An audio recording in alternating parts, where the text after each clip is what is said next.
আমি যতটুকু আমার নিজের গুরুর কাছ থেকে জানতে পেরেছি আমি ততটুকুই আপনাদের কাছে উপস্থাপন করব।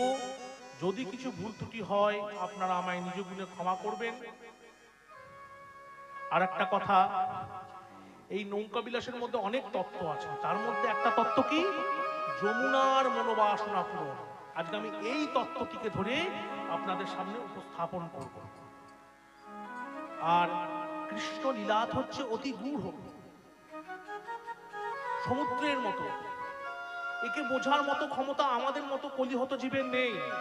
তাই তাই প্রেমের ঠাকুর গৌর সুন্দর আমার দেখলেন কি, কলির মানুষের ধৈর্য কম, আয়ু কম, তারা 6 রিপু দোষে তারা জর্জরিত, তাই নয় কি?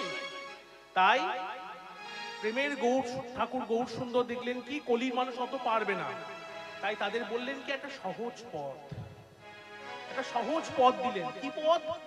তোমরা নাম করো। কি নাম করবে তাও বলে দিলেন। তোমরা